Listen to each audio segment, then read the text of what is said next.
Welcome to Beekeeping Today podcast presented by Bee Culture. Beekeeping Today podcast is your source for beekeeping news, information, and entertainment. I'm Jeff Ott. And I'm Kim Flatham.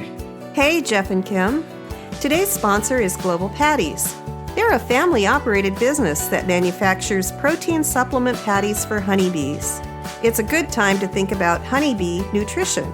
Feeding your hives protein supplement patties will ensure that they produce strong and healthy colonies by increasing brood production and overall honey flow. Now is a great time to consider what type of patty is right for your area and your honeybees.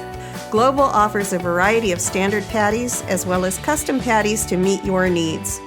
No matter where you are, Global is ready to serve you out of their manufacturing plants in Airdrie, Alberta, and in Butte, Montana, or from distribution depots across the continent.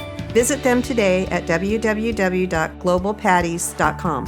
Hey, thanks a lot, Global Patties. You know, each week we get to talk about how much we appreciate our sponsors' support, and you know, we'd rather get right into talking about beekeeping, and I know you'd like to hear about it. However, our super sponsors are critical to help making all of this happen. From the hosting fees to software to hardware to microphones to recorders, subscriptions, everything. They enable each episode. So with that, thanks to Bee Culture Magazine for continuing their presenting sponsorship of this podcast. Bee Culture has been the magazine for American beekeeping since 1873. Subscribe to Bee Culture today. We also want to thank 2 Million Blossoms as sponsor of this episode.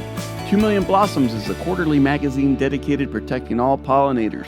Learn more on our Season 2, Episode 9 podcast with editor Kirsten Trainer and from visiting www.2millionblossoms.com, and that is with a number 2. And also check out the new 2 Million Blossoms, the podcast, also available from the 2 Million Blossoms website or from wherever you download and stream your shows. Hey, everybody. Thanks for joining us. We're so happy you're here. Hey, Kim, how are your bees doing this week?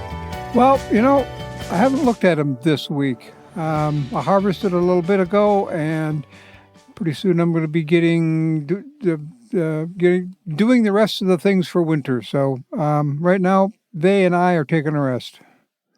Well, good. It's been an odd fall. It's warm. I'm told it's the warmest October on record, or close to the warmest October on record here in Northeast Ohio. And I don't have leaves falling. Things aren't dying. Wow. It's still summer. It's funny you say that. The other night we were watching the Browns on Thursday Night Football, and the weather in Northeast Ohio looked pretty crazy. Would you believe tornadoes? Seriously? In October? There were a bunch of them, and some of them were closer than I'd like to think about. And I was doing something else, didn't hear the sirens, didn't go to the basement. I was lucky. Well, we could have been talking to you from the land of Oz. Pretty close. Hey, so Kim, how did you spend the early days of the COVID lockdown? Did you do anything exciting? Anything worthwhile? You worked on the podcast. The early days were weird, and I'll tell you why. One of the reasons was I kind of came full-scale retired right about the same time. So my life changed that way. I wasn't getting up and going to work every day, but I was getting up and getting Kathy off to work, and then I was staying home because I didn't have a car, and I would have been staying home anyway because I didn't have a car. So the early days affected me different than a lot of people who are used to doing things, because suddenly I couldn't do anything anyway. It really impacted a lot of people. There's one guy who really made use of his time. Wildlife filmmaker Michael Dorn set out to record all the bees in his backyard, and he lives in Bristol, England. He created this fantastic film using his lenses he developed himself in his kitchen, and he released it as a part of the PBS Nature series. It's called My Garden of 1,000 Bees, and it's on PBS. It was released last week. I watched it. It's a fantastic film. The video is fabulous. I don't even think that's good enough. It was. You're right. It was incredible. I saw things I've never seen. Most people saw things they've never seen, and bees using tools, and it was amazing. It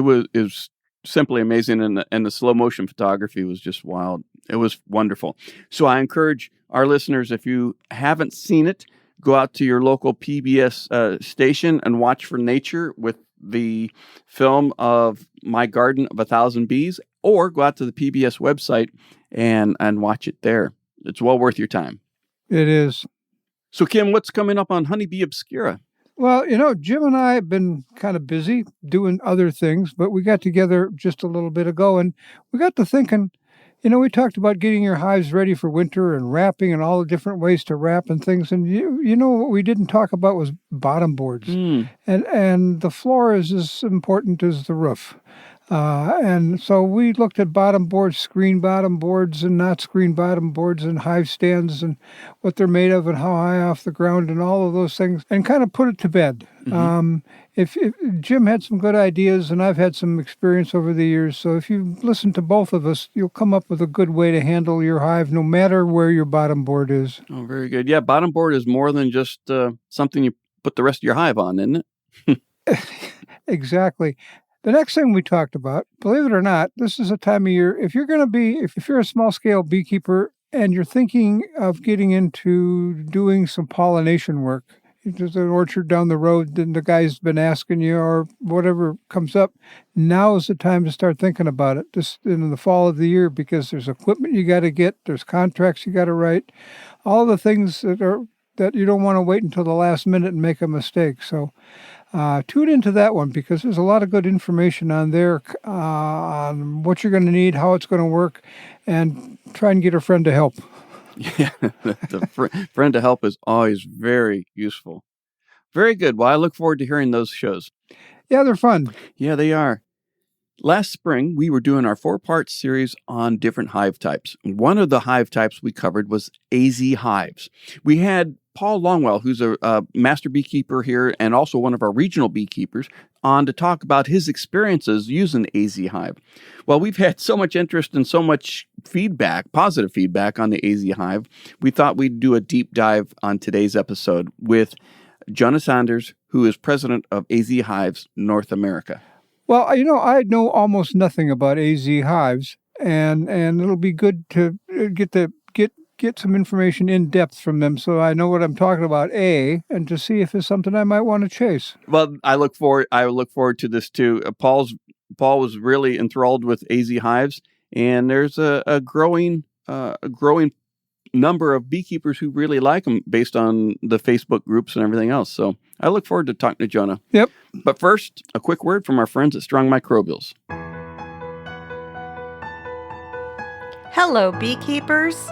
Your honeybees face a lot of challenges out there.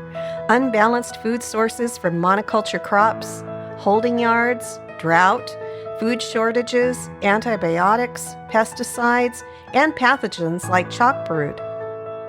To overcome these challenges, your bees need the multiple bacteria that are in all nectars, pollens, and the environment. These bacteria aid honeybees' digestion and improve your honeybees' response and resilience to pesticides.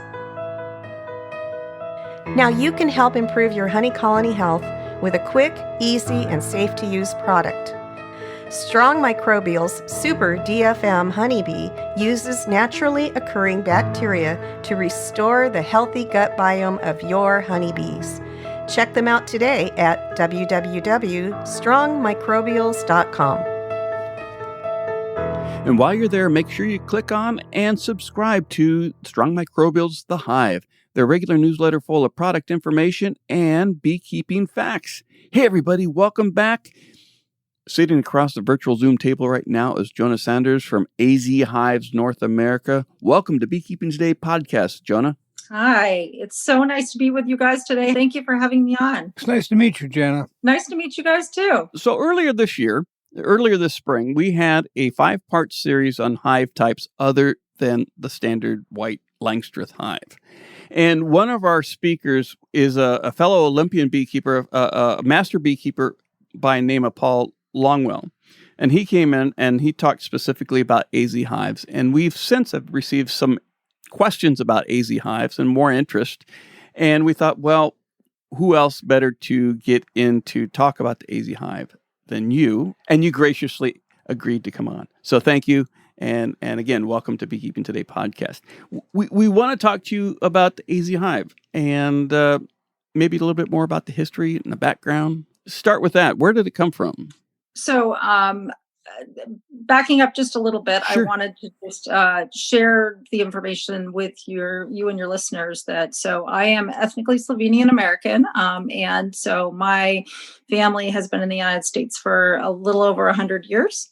But I still have a very deep and large family still in Slovenia, which is a tiny little country, part of the EU now, but the former, it used to be the former most northern province in Yugoslavia. Yeah. And so during Yugoslavia, Slovenia was the most industrialized, and it has some unique cultural things that they do there that you don't find anywhere else in the EU or in Europe. And one of those things is beekeeping. And so Slovenia has a very long history of involvement in beekeeping that goes back centuries, even before the Habsburg Empire. And so if you're looking at the history books, there are records that Slovenes were keeping bees, 1,000 years ago. First, probably like many other Northern European countries in logs, and then in skeps.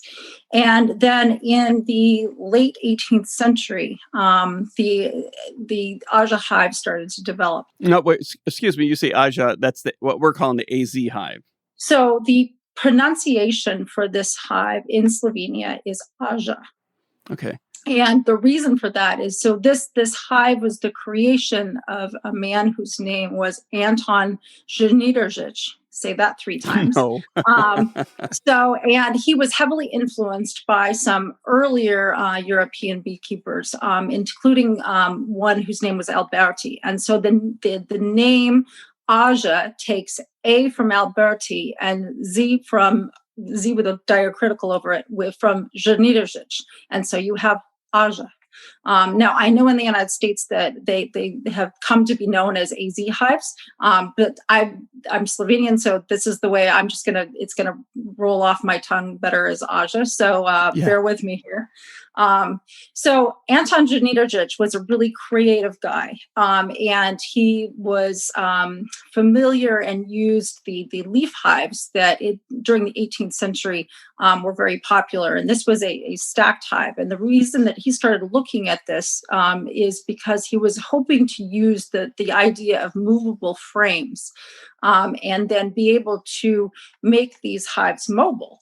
And the reason for that was in Slovenia, you have a different pollen flow than we have in the United States. You have a more gentle pollen flow that goes throughout the season, and they would backpack these hives up into the high alpine villages, and even farther up into the fields where you have cows grazing, flowers blooming throughout the entire season, so that your bees would have access to those flowers long after they had died out and gone into dirt down below. And so the idea of movable hives and stacked was what Zheniderzic started to do back, started playing around with it in the 1890s. And so he first in 1902 started to allow these hives to be purchased. And the concept was that they needed to be placed in a secondary structure. And this was for a couple of reasons. Number one, for overwintering. And 2, to allow the beekeeper to be able to go in and look inside the hives during all seasons. And so AŽ hives were first created to go into a structure which is called a čebelnjak. And čebel is the Slovenian word for bee. So čebelnjak is literally bee house. Very cool. Many of our listeners may not really know much about Slovenia. Can you give us a little bit of background about Slovenia, the landscape? I saw a little bit on the Tour Slovenia bike race earlier this spring. It looks very beautiful, but very rugged. Slovenia is located in the Alps, in the Julian Alps. And it's a gorgeous country. If you've never been there, I highly encourage everybody who loves bees to come, either with me, with my tour that's going to be starting next year, or on your own to go and visit Slovenia, because there's an entire culture there that's built around bees. And Žnidarić is sort of the later side of that. Actually, the first beekeeper, the first instructor of modern beekeeping was a Slovenian by the name of Anton Janša, and he was appointed by Empress Maria Theresa back in the 1700s to teach beekeeping. And so the first manual of beekeeping in the world was created by Anton Janša. And so Slovenes, picked up that history and tradition and carried it forward. And today, it's a tiny country. There are 2 million Slovenes, and 1 in 200 keep bees. Wow. So almost every family, has a beekeeper in it. I don't know how many dozens, but people keep just 1 or 2 hives in their yard. This is small scale beekeeping, and you'll have a village that'll have 800 people in it, and 200 of them are beekeepers. And so people start beekeeping with their children very early, and as a result of the AŽ hives and the ability to easily manage them, they beekeep with them. People are still beekeeping in their 90s because they don't have to lift them. And that's the beauty of this hive system, is the accessibility for people of all ages. So if you can just do a real quick recap of what's the main feature of the AŽ hive, the AZ hive, what makes it stand out, what makes it preferable over like the standard Langstroth. So this is a cabinet style hive. If you think of, if you're an American, you think of your kitchen and your cabinets where you would keep your cups in your kitchen. Think about walking into a shed, and on the wall you have, either at knee level or even higher, whatever is a comfortable position for you to access your hives. Then, just like you would open your cupboard and reach in to get a cup, in the AŽ hive, you could reach in and you have either 2 or 3 inner doors, and you can see your bees. You can see them in the middle of winter. You can see them in the middle of summer, and in the middle of a rainstorm, you can go in and access your bees. So you have that full seasonal ability to really be able to gauge what's going on with your colonies. And then the accessibility issue is just paramount. You don't have to lift these hives. There's no lifting one box off of another like with Langstroth. So you open your outer door, you remove your inner doors, and your frames slide out just like pulling a book from a bookshelf. So it's a very simple system. And as a result, since you're not lifting heavy boxes, ripping the roof off all the time, your bees are more gentle. They're not as agitated during inspections. It's a fabulous system. You need one, Kim. Yes, that lifting part was attractive. Even when we were talking to Paul earlier, I got my interest up, I have to admit. The question I have goes back to, I'm only familiar with Langstroth hives, really top bar a little bit, but how do you put a package in? That's a good question. So there is, there are all kinds of different ways, and the Slovenes will tell you to do it one way. Somebody else will tell you another way. The way that I've always been taught by the instructors at the Beekeeping Academy of Slovenia, and my family there, is you have a device which is known as a Hive Table. This is, it's a 3-sided table with a little lip on it. It essentially looks like a piece of paper with, maybe a 2-inch piece around the side. And it has little, has like forks on both ends that slide under your bars, because your frames are held up by bars. So you slide those in there and lock it. And then as you're doing your inspections or you're installing a package, you would remove your queen cage, place that inside, remove a couple frames, place your queen cage inside, and then you could shake out your bees over that hive table, and they will have the opportunity to walk in. You can give them a little nudge, but they will navigate directly to those pheromones of that queen. And so, you're always going to have a few bees flying around. I just give them little spritz with sugar water and they will walk right in. It's a much simpler way of doing it than, some other methods. I've heard from some of the Slovenians that you should, just place your package inside. I've heard some problems with that method, but, just installing the way I just taught you, works perfectly for me. Well, that brings up the question. The second question I had is, when you're just normally examining a hive, you're pulling out frames and you're looking at the frame and you put it back in and you pull out another one, you're going to get bees in the air. And where do they go? So I have a specific sort of X-shaped hive table, hive frame stand that stands outside my Chablenyak. And as I'm doing my examinations, I'll just set those frames that I've looked at that don't have my queen on, I'll just set them over to the side. I can cover them up with a towel or I can slide them back in. But personally, I like to be able to take a few of those frames out and set them aside so I can see what's going on inside the back of that hive. And if I do that and I have my flashlight, I can look in and I can see all the way to the back and see what's going on. So that's how I do it.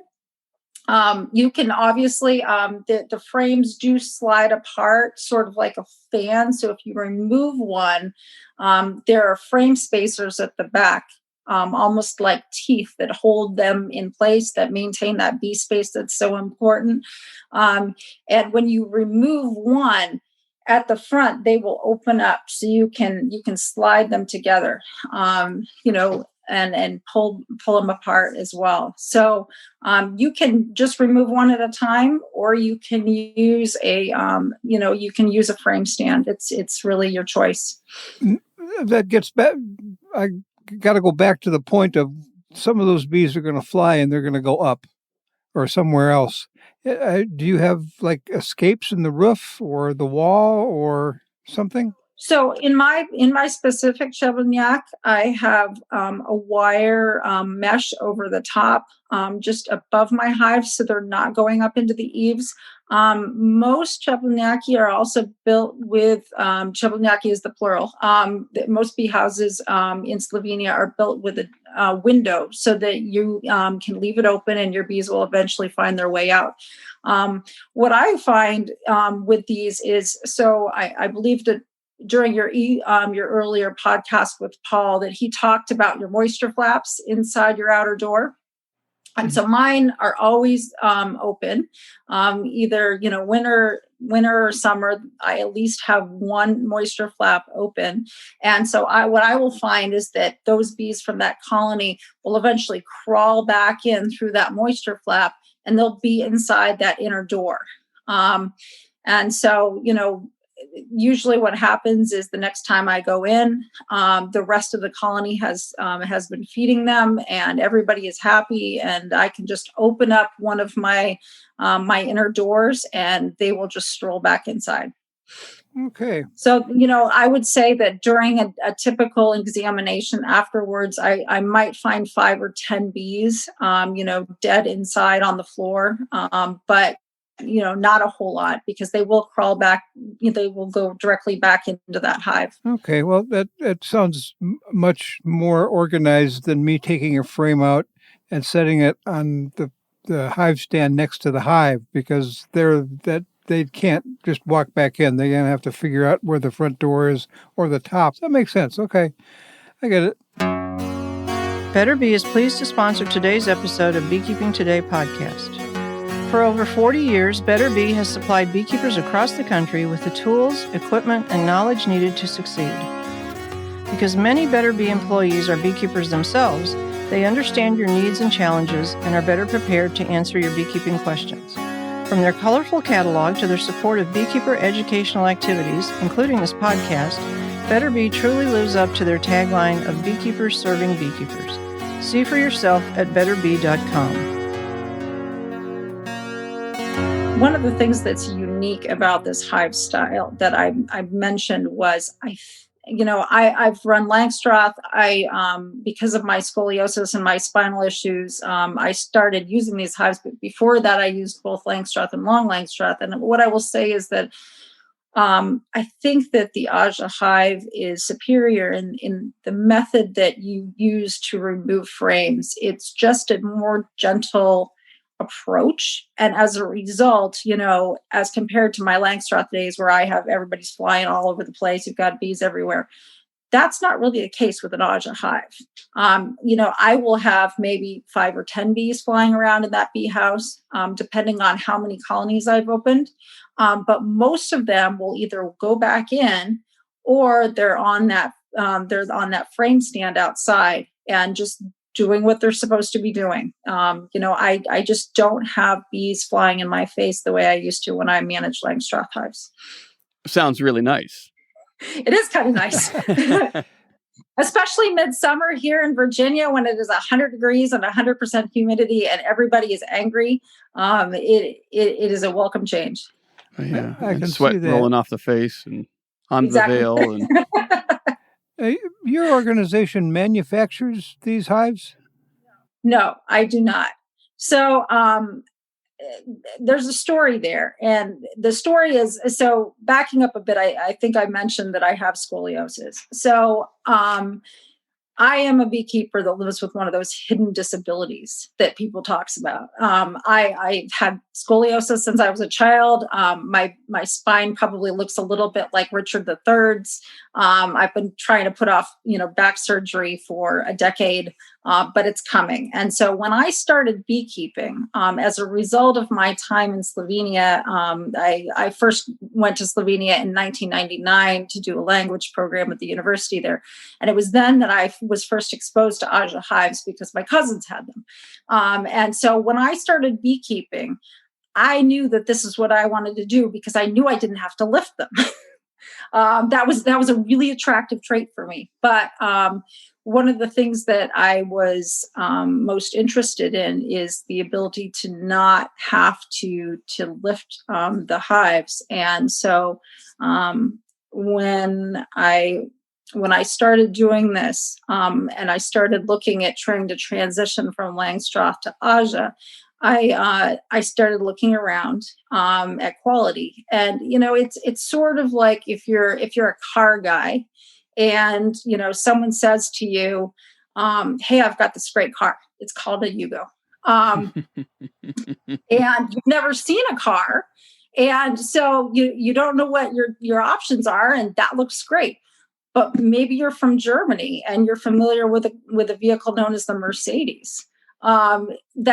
That assessment of what quality looks like is just a little bit different. And so with my cultural ties to Slovenia and knowing what, a well-built AŽ hive looks like, I looked around at what was available and said, you know what, I think my best options are to get back on a plane and go back to the old country and see what's available there and who's building these things right. And so that was what I did. And, so I went all over Slovenia and I found Alexander Yerman of Medlis SP. And he is a wonderful, wonderful master craftsman, really bespoke quality hives.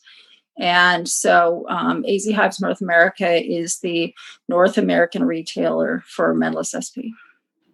Good. So he is manufacturing our hives in a little place called Trobolia, Slovenia, which is a tiny little alpine village high up in the mountains in Slovenia. So, okay, he's manufacturing them. I'm guessing Yes. that there are other people in Slovenia that manufacture them? There are a number of quality manufacturers inside Slovenia. And are all of the manufacturers of these hives, I guess where I'm going is I can buy parts to Langstroth hives almost anywhere, and they pretty much all fit. Is that the same with? It's not. So this is a really critical piece for your listeners to hear. So in Slovenia, and I'm going to break out my frames here so you guys can see at home. So I'm showing right now what is a typical AŽ hive frame. Now, is that are we looking at the top? You are looking at the side. So this is the side view front view. And dimensions here of a standard AЖ Hive frame is 16 inches wide and 10 and a quarter inches high. And they are 1 inch wide. So the Langstroth size of the same hive that my company carries are 17.75 inches wide and 9 1/8 high. But the difference in these frames that you'll see in Slovenia, and this is the only way that they are built, is that it is a straight frame. If you're looking at it from the side, these are not tapered frames like Langstroth are, and they don't have the dog ears there at the top to rest on. So what you have here is you have a dovetailed concave top and bottom frame, and they're dovetailed for strength because, you're never going to avoid propolis, but as you're giving it a little twist, if they're dovetailed, they've got that strength to help break that propolis bond. The reason that they are concave, top and bottom, is so when you were removing frames from your hive that you were not crushing bees, you were not rolling your bees, that they can slide in here into this little channel, and so you're not making everybody angry by crushing bees. Okay, so for our listeners at home, Jonna is holding a wooden frame. It's basically a 1 by 1 by all the way around, and you said it's 17 and some inches wide and 10 inches and some fraction tall. And on the top and bottom, there's like a half moon groove on the top and bottom, where I assume a rail of some sort slides. Yeah. Yes, and so these frames will rest right on what is a circular round rail, and that rail and this construction on the bottom minimizes your contact space that the frame has with the bar. So that also minimizes the space that the bees can propolize. So that rail, I'm going to interrupt you. That rail then is like a dowel cut in half? It is. They're metal, usually aluminum, they slide across here, and so your frames slide. There are 3 of them in there to hold them in place, and your frames slide all the way to the back, and then at the back side, well, it's essentially the front of the hive, top and bottom on each level, you will have a frame spacer. That it's like teeth, and it will hold them in place. It maintains that bee space that's so critical.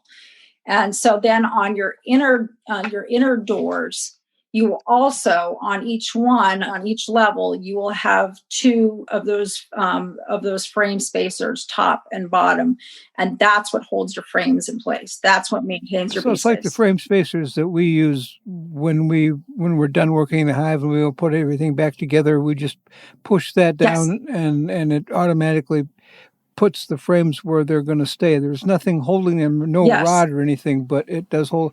So, okay, I see how that works. That makes a lot of sense. And with metal on wood, you probably don't get a lot of propolis problems.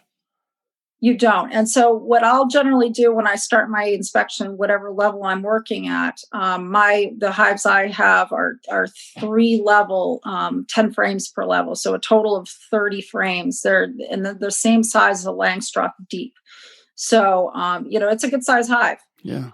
But what I'll do is I'll remove one frame, set it aside, look for the queen, look for, health of that colony, set it aside. And then I will move those frames just a little bit side to side to break that propolis bond, and then pull the next one out. And you've got a hive that's 3, I'm going to say 3 supers high. And, it's 3 supers high. And I can pull out the top one, look at it, look at all the frames, and then put it back in without disturbing the one below. I can pull that one out, look at it, put it back in, and then the bottom one. And yes. Okay. All right. And they're all the same depth, so you don't have a medium super or a shallow super. They're all No, and the reason for that is so the standard size hive in Slovenia is a 2-level 10 frame. Traditionally, they were 2 levels 9 frames, and over the decades, that these hives have developed, they've moved to 10 frame. So 20 frames total. But what you're constantly doing, since this is a fixed size hive, you can't just add supers as you go up. You can't you've got to be getting in there more often. So every week or 10 days, and you're constantly moving frames down. You're making room for that queen, looking at those frames. As soon as you see that those cells are capped, you move that frame up, and then you move down so that she has extra space for laying. You're moving your honey frames up, so you're constantly creating room for that queen. And so, and that's very critical to management of these hives, because in Slovenia, the only bees that they use, the native bee species, is the carniolan. They don't use Italians. They don't use Russians. That's a really critical piece of understanding the system. And so these were hives that were built for carniolan behavior. So they like to swarm. They go into winter with a smaller cluster, and they overwinter better. And so, during the winter, they will make sure that hive has 10 full frames of honey on that second level. And if they're using a 3-level hive, they'll push everybody down. And then slide that queen spacer up top between the second and third levels to make sure that they have enough resources for the winter. One thing I'd like to say is that the Slovenians do not feed during the winter. So that's a difference with us. The carniolans go into winter with a smaller cluster, and then in the springtime they explode. So this is the hive that was built for that bee species. And since I've been using carniolans, and since I've transitioned to this hive system, I have never lost a colony from the winter. So it's it's a great system. All right, let's say you've convinced me I need to do this. Where can I get one?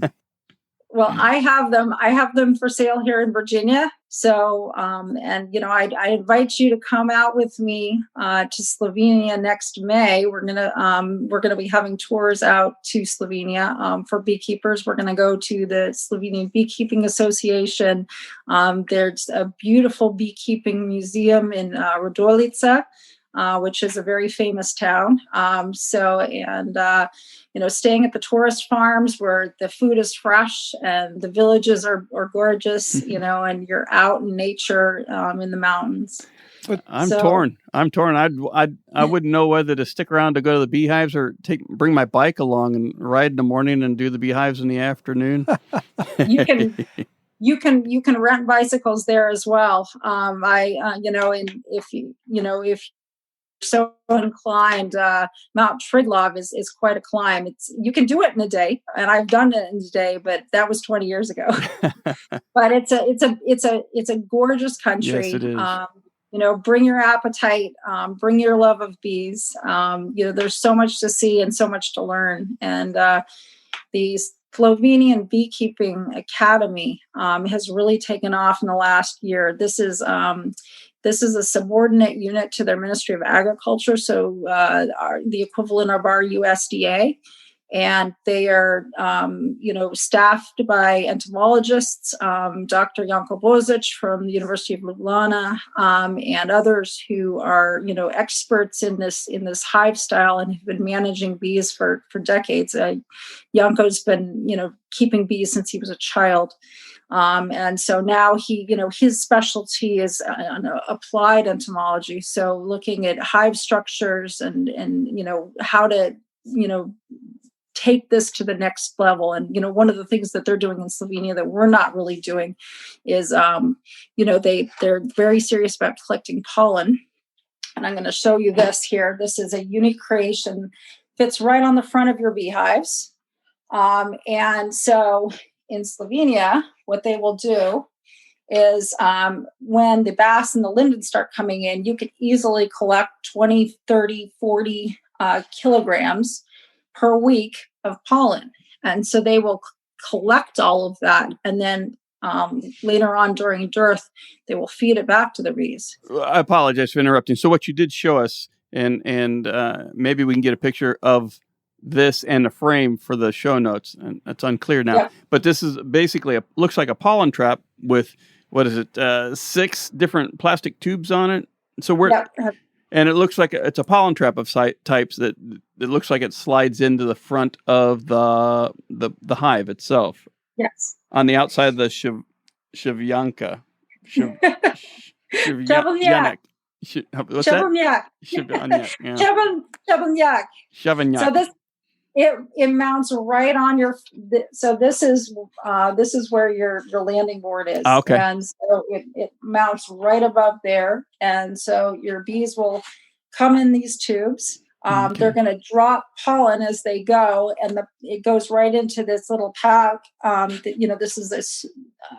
It's a screened. It looks a little bit like a colander, Mm-hmm. and so they just collect that and feed it back. And another interesting thing that they're doing in Slovenia with that pollen is most men take a little bit, a tablespoon a day as a medicinal to ward off prostate cancer. So they do some unique things over there with bees that we're not doing. They also have apitherapy, which is it's called taking bee air. And I was first exposed to this 20 years ago because I also have asthma. And my cousin said, "Oh, you have asthma. You need to go hang out in the bee house." Well, I'm thinking to myself, you want me to do what? Are you crazy? But over there, they will, people will sleep in their bee houses. Beekeepers, sleep in there all the time. And there will be a mattress with a sheet over it. And you can take a book in. And a couple of times a week for health reasons, especially people who have COPD or, other respiratory ailments, will just go hang out in a bee house and breathe bee air. Yeah. And it's a wonderful experience. You can watch the bees, you can listen to the bees and breathe bee air. It's very relaxing. I can imagine it would be very relaxing. So this is part of, Slovenian bee tourism as well, as the opportunity to do this. Do I have to make a reservation to sleep in one of the bee houses? I don't think so. I think we're going to go where you can just you can go in there. It gives a whole new meaning to VRBO, Well, we could go on and on and on, and maybe we should consider future podcast episodes talking about the management challenges of the AZ Hive or the AŽ Hive, because I find it totally fascinating, and I think many of our listeners would too. I need to ask you, I know there's a lot we haven't covered, but is there anything you want to say before we wrap it up here for today's episode? I think that what I would like to say to your listeners is when, and I'm happy to be the resource to help people. I want people to be successful with this hive type. I think what I would say is do your research very carefully in terms of who your hive manufacturer is. There are a number of great manufacturers in Slovenia. Not everybody that is claiming that their hives are made in Slovenia are actually made there. And there are a lot of people that are running into trouble because they will buy something on eBay, they will buy something on Etsy, and it comes in the mail with no instructions. They don't know how to use it. They don't, and the problem of trying to put Langstroth frames into this type of hive is that the systems are not completely compatible. And so what happens is you put Langstroth frames in to this type of style hive, and because the bee space is not consistent between top and bottom, and you have the flat Langstroth hive frame bottoms, that it quickly becomes a ball of propolis, and you are unable to extract those frames. And there are so many people that, through better or worse, they didn't understand the differences. I will tell you this, that in Slovenia, for Slovenian beekeepers, no one is selling these kinds of hives. Nobody is trying to do this. The only types of frames that you will see available for sale are the ones that have the standard 1-inch frames all the way around, with the concave tops and bottoms, and that's a technology that's developed over 120 years of these hives, and their R&D process. So, that's what you need to look for. You look for dovetailed frames, and you look for those concave tops and bottoms. You look for a straight frame. If you put a Langstroth frame into a box, if you see those, I would just say to steer clear, because quickly you're not going to be able to get your frames out. Good advice. Yeah, do your research before you buy. So there is, one of the things that I want to do is be the conduit for people to understand about this system and about Slovenia. And so I've, along with some other Slovenian Americans, there's a Facebook group that we created a few years ago called Slovenian AZ Hive Advocacy. Slovenian AZ Hive Advocacy. And so I would encourage all of your members that's interested in this hive type to come and join us. Opportunity to collaborate regionally in the United States with people who are using these. Find a local club, create a local club, get some resources and some direction from people in Slovenia who have been using these for decades, because that's really where your knowledge base is. I am a practitioner and I'm proud of my heritage, but I really defer back to those people who have been using these hives for 40 or 50 years. They have all the tricks of the trade. Yeah.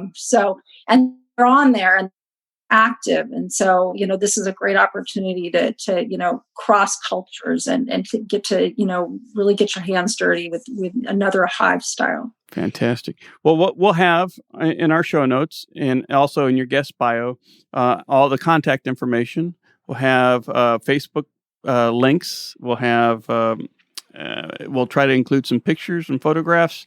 So I encourage listeners, if you're interested in the AŽ Hive, or what we call the AZ Hive, not the Arizona Hive, the AZ Hive, AŽ Hive, do your research first, and don't plan on setting one up this year. Maybe do your research and get one started over the winter. Jonna, we really appreciate having you on the show. I mean, I know we just didn't even scratch the surface. We just touched the surface of everything there is to know. But really enjoyed having you on. Thank you very much for the opportunity to be with you both. It was a really great opportunity to see you in person and work with you. Thank you so much for this time today. Well, I think I'm going to have to look into this a little bit more, Jonna. I think you've convinced me I need to broaden my horizon. Well, I certainly hope so. Good. I will say this, my back is happier since I started running these hives. I mean, I don't have to lift them, and I really like that part of the whole experience. Well, you had Kim you can sleep in your hive. So, well, Jonna, again, appreciate you being on the show and look forward to having you back. Thank you very much, guys. AŽ Hive. I'm really fascinated by this. I'm not even sure what to say. There's so much to know. It's a different way of thinking. I mean, like so many other people, I've been brought up on a small white box. Yeah, she did a good job of explaining it, though. And I think if you want to explore this further, go to our webpage and take a look at the pictures that she provided. Once you see how that frame is shaped, the top bar and the bottom bar are concave and ride on and slide on a metal rod on the bottom and the top. I can see where that works well. The size is nice. No lifting is nice. My only I might even say concern, but it's the source of material. Where do you get them if you want to expand? Because I don't build things, so that would be the thing to explore. But otherwise, she did a good job. It was an interesting show. Yeah, absolutely. The right questions. Where do you get that? Where do you get this? And if you weren't a builder, if you weren't somebody who liked to tinker and could look at plans and actually build something. I look at plans and say, where do I start? Yeah, I don't have those tools. All right. Well, that about wraps it up for this episode. Before we go, I want to encourage our listeners to rate us 5 stars on Apple Podcasts or wherever you download and stream the show. Your vote helps other beekeepers find us quicker. And even better, write a review and let other beekeepers looking for a new podcast know what you like. You can get there directly from our website by clicking on reviews along the top of any web page. As always, we thank Bee Culture, the magazine for American beekeeping, for their continued support of Beekeeping Today podcast. We want to thank our regular episode sponsor, Global Patties. Check them out at www.globalpatties.com. We also want to thank Strong Microbials for the support of the podcast. Check out their full probiotic line at www.strongmicrobials.com. And we want to thank Better Bee for joining us as a sponsor. Check out their full line of beekeeping supplies at www.betterbee.com. And finally, and most importantly, we want to thank you, the Beekeeping Today podcast listener, for joining us on this show. Feel free to send us questions and comments at questions@beekeepingtodaypodcast.com. We'd love to hear from you. Thanks a lot, everybody.